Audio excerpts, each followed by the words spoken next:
All right, we are back in the film lab today dissecting Texas A&M at LSU. Very intriguing matchup this Saturday night. It will be a raucous environment at Death Valley. We saw A&M go on the road last week, win, not cover against Arkansas. And we've seen a big adjustment from this number. Over the summer, LSU opened as a 6-point favorite at Westgate in their Game of the Year numbers.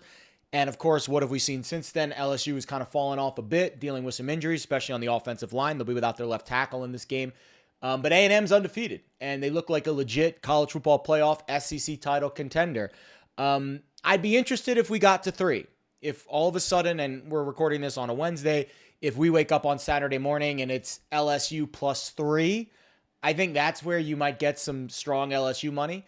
But right now at 2.5, they're kind of dangling that number, and I frankly think the books are intrigued about this A&M team and just how good they are. Because if you go on the road at night in Death Valley and you leave with a win, well, I would say you are a legit college football playoff contender. But let's get within the matchups here because I'm fascinated to see how this one plays out. I think the most intriguing matchup that I see is A&M's offense, which is very multiple, very versatile, against an LSU defense, which has kind of been inconsistent this year, especially at the linebacker level. And they'll be without their star linebacker, Whit Weeks, in this game, who's going to miss with, I believe, a knee injury. So it's going to be his older brother, West Weeks, who is going to assume, the top tackling duties.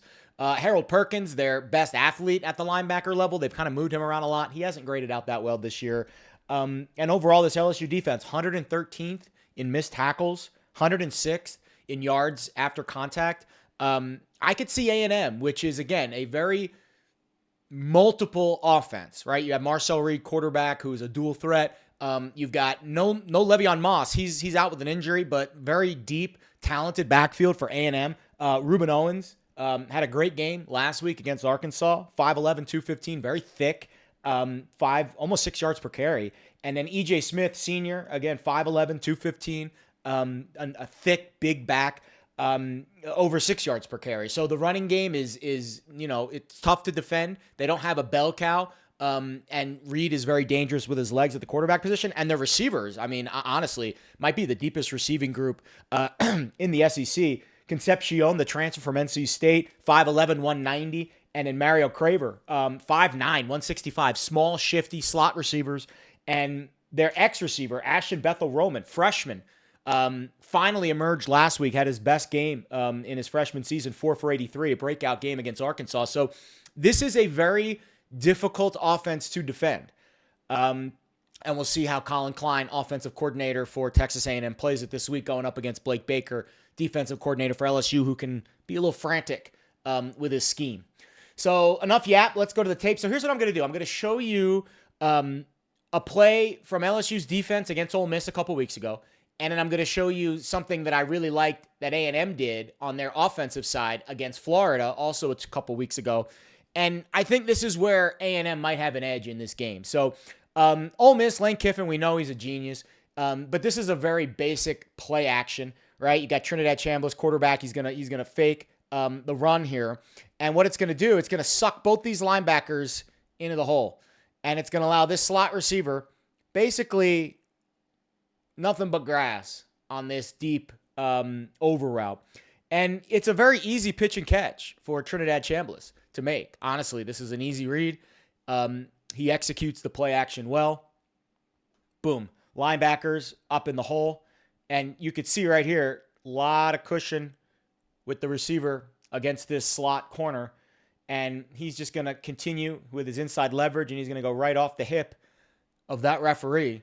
And there's going to be nothing but space here right outside the hash. And it's a very easy throw for Trinidad Chambliss to make, get some yards after the catch, and all of a sudden, Ole Miss is cooking with gas across midfield. You can really see it develop from the tight. Both linebackers, eyes on quarterback here. It looks like this free safety's dropping. He's got deep middle, and then it looks like it's man-to-man on the outside. See, both. So you can almost see, and I want to, I think that's an interesting little point that I missed here, a little subtle point. Right there, you can see that's Whit Weeks, the linebacker. You can see him pointing. And I'll be honest, I don't know exactly what he's pointing to. I'm assuming some kind of responsibility with this back. Maybe he's pointing to another defensive player near him to cover this back. But then he gets kind of caught right here. And I think he's in man-to-man right here. I think he's signaling, hey, you get that back out of the backfield. I have the responsibility of this back. That means that this linebacker is responsible for everything in the middle here.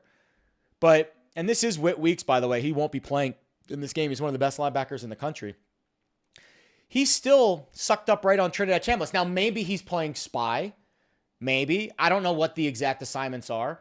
But what he does, and he even went with that running back for a minute, and he's just out of position, like really out of position. I mean, look at how much space is right here over the middle for Chambliss just to throw into, and it's a really easy pitch and catch. Again, if Texas A&M, and we'll see right here with A&M, and I'll show you kind of how they operate with their play action game.